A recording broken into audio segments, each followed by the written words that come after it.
You know what makes a classic video game stick with you for years? A lot of the time, it boils down to this one powerful philosophy. One that puts you, the player, right at the center of everything. And that's exactly what we're diving into today. So here it is, the big idea, straight from the legendary game designer Chris Avellone. You know, the guy behind classics like Planescape Torment and Fallout New Vegas. Kinda stings, right? To call players selfish, but, and this is the key, that one little observation, it's the secret sauce for making games feel personal and just incredibly compelling. And yeah, this isn't just some random thought he had. It's a whole design ethos that's been the backbone of some of the most amazing RPGs ever. So, you gotta ask, where did this player-first idea even come from? Let's dig in and figure out the philosophy behind it all.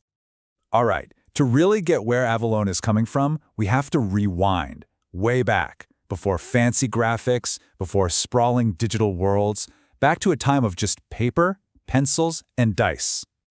So it all kicked off for him when he was just 9 years old. He found Dungeons & Dragons, and he called it make-believe with rules. I love that. From there, he got into trying to code his own fantasy games on a clunky old TRS-80. And he even dreamed of writing his own comics and tabletop adventures. You can see how all these early years were just him figuring out the building blocks of how to tell a story you can play. Okay, but here's where things get really interesting. There was this huge shift in his thinking. See, at first, Avellone just wanted to be a player, just sit back and experience the story.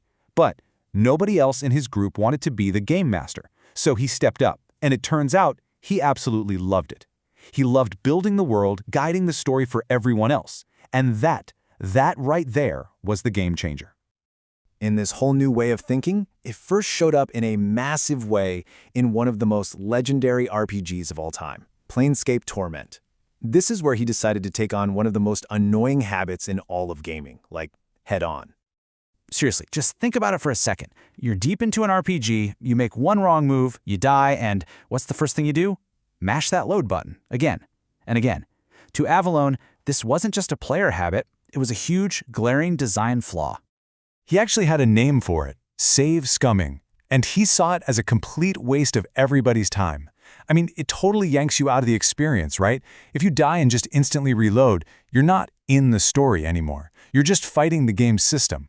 He knew failure had to mean something more. So his solution was, honestly, brilliant. First, he identified the problem. Reloading just kills the flow of the game.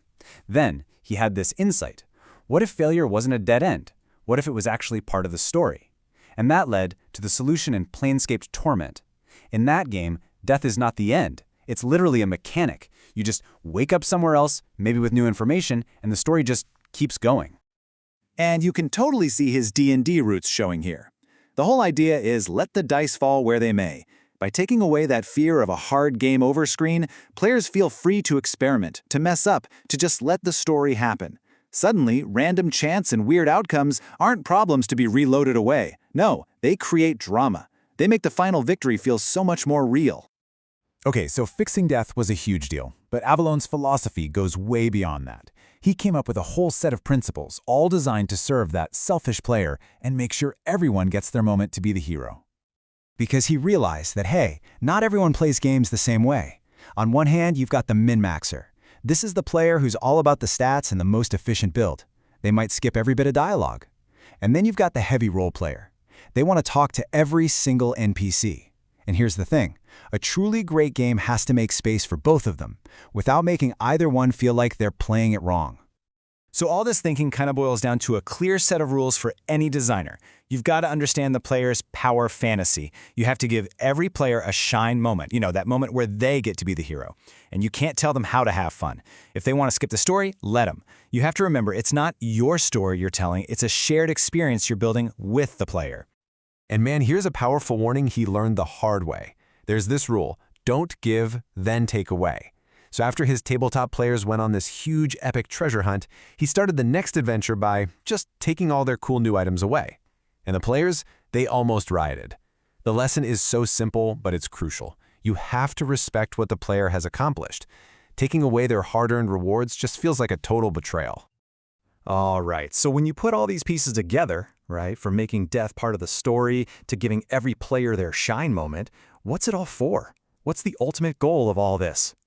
Well, it really all comes down to one thing. The best, most unforgettable games are the ones that find a way to make the player's own motivation, what they want to do, match up perfectly with what the game is asking them to do.